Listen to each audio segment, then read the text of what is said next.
O assunto aqui é Luan no Grêmio e esse vai ser um vídeo um pouco diferente.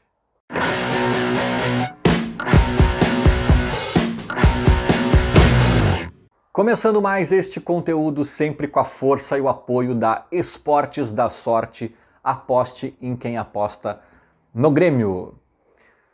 Antes de entrar especificamente no caso Luan, quero contar uma historinha para vocês, quero falar um pouquinho do meu pai e do meu tio mais novo, né, o caçulinha da minha avó e do meu avô por parte de pai, tio Leonardo.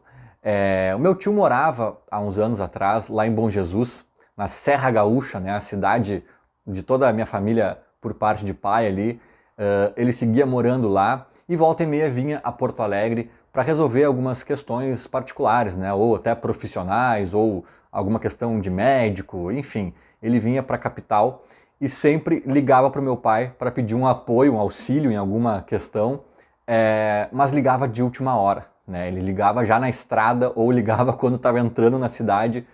E às vezes ele vinha até de ônibus e pedia para o meu pai carona para levar ele num lugar ou no outro, ou pedia auxílio para entender como ele chegava não sei onde, ou em algum procedimento ele precisava também de algum tipo de ajuda. Enfim, ele acionava meu pai quase sempre que vinha a Porto Alegre e não avisava antes. E meu pai, né, que tem uma personalidade mais controladora e organizado e tal, ficava louco, né? Ele sempre, poxa, mas o Leonardo também me liga em cima da hora. Se eu soubesse que ele vinha, tinha me organizado melhor, tinha trabalhado mais ontem ou menos, ou não sei o quê, e feito isso e aquilo. E ele sempre resmungava, né, que o tio Leonardo não comunicava ele antes, não se programava aí para acionar ele quando vinha a Porto Alegre. Mas meu pai sempre prestava esse tipo de ajuda, sempre fazia o que meu tio pedia, sempre estava junto mesmo, resmungando. E eu cheguei a pensar em alguns momentos, não sei até se não falei pro meu pai, mas por que tu continua fazendo então, né? Seria meio pedagógico até, não, hoje eu não posso, não consigo, se tivesse me avisado antes eu ia, né? Aí na próxima, de repente, ele te avisa antes e tal, e meu pai resmungava, mas continuava fazendo, e sempre fazendo, e achando ruim, e achando não sei o quê, mas sempre fazendo. E eu, adolescente na época, ou até um adulto jovem ainda ali, não entendia muito bem, né? Tá, meu pai resmunga, mas faz, né? Enfim, acontece que meu tio morreu há 16 anos, né? Enfim, numa bala perdida, num assalto a banco em Bom Jesus, uma cidade de uns 10 mil habitantes. Teve uma onda na época de assalto a banco de pequenas cidades, com reféns e etc. Meu tio estava passando de carro na frente apenas, e uma troca de tiros da polícia com os bandidos e tal. E meu tio tinha 36, quase 37 anos, né? Eu já passei da idade dele, eu já estou mais velho do que meu tio estava na época, e meu tio morreu, né? Em 2007, dia 6 de julho, né? Agora, estou gravando esse vídeo dia 8, há 2 dias, né, dos 16 anos da data em que ele nos deixou. E obviamente foi uma comoção muito grande na família, minha avó ainda era viva, todos os irmãos, né, enfim, ele era o caçula, foi um peso muito, muito grande, né, o meu tio tinha uns 15 anos a menos que meu pai, tinha uns quase 15 anos também a mais do que eu, assim, né, e então era o filho temporão e pegou todo mundo no contrapé, foi bem duro. Mas depois de um tempo eu pensei, né, naquelas vindas dele a Porto Alegre e no meu pai sempre prestando ali o apoio, a ajuda que ele pedia, mesmo às vezes quebrando, né, meu pai no trabalho, pegando meu pai no contrapé de alguma questão pessoal ali, de alguma programação que ele tinha, mas ele ia lá, largava tudo e pegava o irmão dele mais novo e levava onde tinha que levar, ajudava com o que tinha que ajudar. E eu sei que pode ser até meio bobo isso que eu tô dizendo, mas depois que ele partiu, assim, eu fiquei pensando, né, nossa, tipo, o meu pai, pelo menos assim, ele dorme com a cabeça tranquila no travesseiro, né? Não só em relação ao meu tio, em relação à minha avó, meu avô, acho que, né, meu pai é uma pessoa que ajuda todo mundo, assim, ele tem essa personalidade, né, os próprios filhos e os pais dele e pessoas próximas e tal, então ele dificilmente nega, assim, uma colaboração nesse sentido, E óbvio que ele não fazia isso esperando alguma coisa, esperando dormir tranquilo no travesseiro depois que meu tio falecesse, né? Ninguém esperava que isso fosse acontecer, é um negócio totalmente trágico e inesperado, assim. Mas aconteceu, né? Aconteceu e eu fico pensando se ele tivesse negado, né, algum dos pedidos dele, se ele tivesse dado alguma desculpa, agora não posso, agora não tô afim, não, te vira, próxima vez me avisa antes, te vira aí. Como é que seria, né? Seria um pouco diferente, seria um pouco mais duro, creio eu. E por que eu tô dizendo tudo isso, tá? Porque essas atitudes dele, do meu pai, eu creio que estão dentro de uma complexidade humana. Ele é humano. Ele não é uma empresa que age apenas com protocolos. E não, se não me avisou antes, então não consigo ajudar. Não, se não fez assim, eu vou fazer assado. Não, eu preciso trabalhar, porque se eu não trabalhar hoje, amanhã eu vou me dar mal. Então, não. Tem coisas que saem um pouquinho dessa lógica fria e que até faz algum sentido, mas que é apenas uma lógica fria. Né? Tem a questão humana, tem a questão de ajudar o irmão mais novo, tem a questão de acolhimento, afeto, carinho, consideração pelas pessoas, que sai um pouco da lógica. E um clube de futebol é um pouco isso também, na minha opinião. Um clube de futebol não é uma empresa. E um clube de futebol, digo mais, quando a gente fala em profissionalismo, a paixão e os sentimentos da torcida também tem que ser levado em conta nesse profissionalismo. Renato Portaluppi, se receber uma proposta do Internacional pelo dobro do salário do Grêmio, ele negar é profissionalismo. Ele negar é profissionalismo, porque ele entende o que ele representa na instituição Grêmio, no clube, para a torcida. O Danley, se recebeu uma proposta maravilhosa para ser alguma coisa de administrativa, executivo, não sei o que, do Inter, se ele negar, é profissionalismo. É entender a essência do futebol, que também é um negócio, mas que tem a sua essência por trás desse negócio. A essência graças à qual existe esse negócio. Então o futebol tem isso, e tem contextos, tem jogadores específicos, histórias específicas, sentimentos específicos que às vezes a gente tem que levar em conta. E o caso Luan é meio que isso. O caso Luan, a gente pode fazer 1000 análises técnicas, pragmáticas, e olhar para o Luan e dizer, cara, eu acho que não tem a mínima chance de ele voltar a jogar futebol.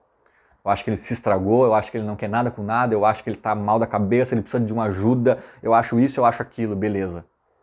Mas eu também acho que tem um cara pedindo ajuda, pedindo socorro, um cara acuado, com medo, que foi agredido lá em São Paulo, ameaçado e ainda vive numa situação complicada por lá. Um cara que nos defendeu aqui quando a gente era motivo de chacota por parte de colorados, que debochavam em grenais, que debochavam com bandeirinha de escanteio. Um cara que botava dedo em riste em jogadores do Inter em clássicos. Um cara que ajudou a construir a nossa volta por cima.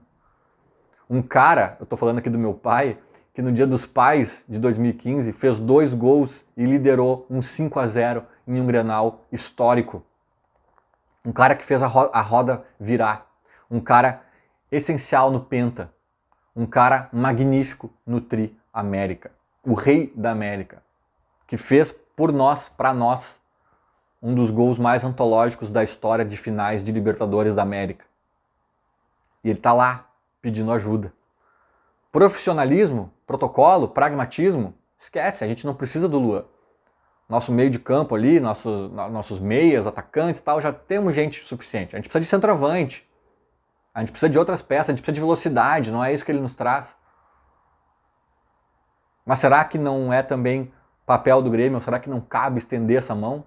É claro que eu não estou falando aqui de loucuras, não estou falando aqui de pagar o salário que o Corinthians paga para ele e ver que agora é com a gente. Não, não, não. O Grêmio não tem nem dinheiro para isso. O Grêmio está falido, o Grêmio tem que se resguardar.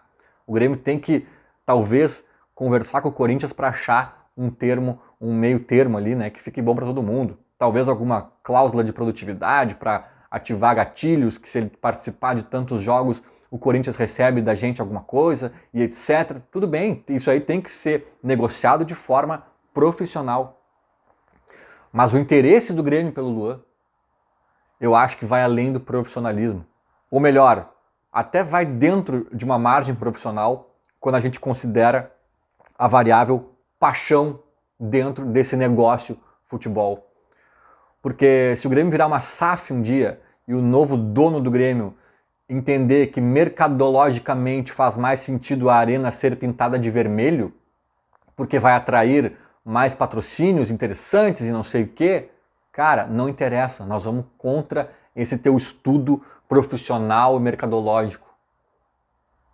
Porque já é um profissional, entre aspas, se está indo contra uma essência subjetiva do clube, é um profissionalismo fake.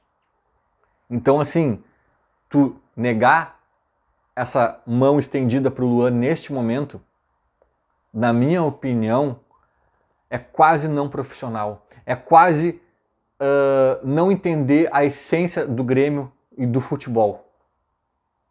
Daqui a uns anos, daqui a 20 anos, quando eu olhar para trás e botar a minha cabeça no travesseiro, eu quero lembrar que meu clube pegou o Reizinho, acuado, com medo, e estendeu a mão. Eu não quero dizer pro meu filho, que está aqui dormindo agora, cara, a gente teve um jogador que fez esse gol na final da Libertadores, que no Grenal fez isso e aquilo, nos Grenais. Ele é o maior goleador em Grenais da Arena e do novo Beira-Rio. Ele é isso, ele fez aquilo, ele não sei o que lá. Ah, pai, e depois? E depois que aconteceu? Ah, depois ele foi pro Corinthians e aconteceu isso e aquilo. Tá, e o que o Grêmio fez? Não, o Grêmio não fez nada, porque veja bem, ele não estava jogando mais tanto futebol e na posição que ele jogava a gente estava bem servido. Tá, e daí o que aconteceu com ele, pai? Ah, aconteceu... Ele ficou mal na foto, filho. E depois? Ah, depois ele ficou pior ainda. E quem tentou ajudar ele? Ah, ninguém. Será que é isso, cara? Será que é isso? Até que ponto é profissionalismo? Porque alguém, e eu vou concordar, eu vou entender que alguém possa fazer uma análise repleta de dados e tendências e olhar para o Luan e dizer assim, cara, ou seja, 30 anos, tal e tal histórico, e pá, e pum, e pá, meu, dificilmente o Grêmio aproveita ele se tentar trazer o Luan de volta. Dificilmente, cara, a chance é 0,5%. 0,5%. Eu vou entender, cara, eu vou entender. Mas eu também vou concordar que alguém diga assim, cara, por que vocês gostam, se apaixonam, choram, sofrem, gritam por causa do futebol? O futebol é só uma esfera de couro, cara. Com 22 barbados correndo atrás. Na lógica é só isso, cara. Só que a gente sabe que não é só isso. A gente sabe que não é só isso. A gente sabe que não é só olhar pro Luan, pro desempenho, para os últimos anos. A gente sabe que tem mais. A gente sabe que até mesmo aí, falando de profissionalismo, eu vou falar também de marketing. A gente sabe também que a presença do Luan mexe com a torcida. Como o Suárez mexeu, o Luan, em outro nível, também mexe. É claro que o Suárez veio para ser um jogador de futebol, para responder em campo. Esse era o objetivo central da contratação dele. Mas tinha um efeito colateral positivo, que é mexer com a torcida. Com quadro social, com lojinha, com não sei o quê. De certa forma, o Luan faz isso também um pouco. Então aí eu já estou entrando pro lado business, pro lado profissional, pro lado estratégico. Tem ganho. Tem ganho mesmo se ele não joga nada, pelo menos por um determinado período. Então, é isso que eu acho, sabe? Eu acho que o Grêmio não é uma empresa que tem que analisar friamente os números e tal. E de certa forma, e em muitos processos, em vários fluxos, talvez na maioria deles, tem que fazer isso sim. Tem que fazer isso sim da forma mais profissional possível. Mas tem horas, cara, que o Reizinho te pede a mão e tu não vai olhar planilha, protocolo, tabela, tu fala assim, Reizinho, só um pouquinho, cara, que eu vou ver como eu posso te ajudar. Nós vamos sentar aqui com o CEO, vamos falar com o Corinthians, vamos tentar entender e, meu, segura que o Grêmio tá chegando aí. Pelo menos é assim que eu vejo a situação. Feito? Era mais ou menos isso. Falou, abraço.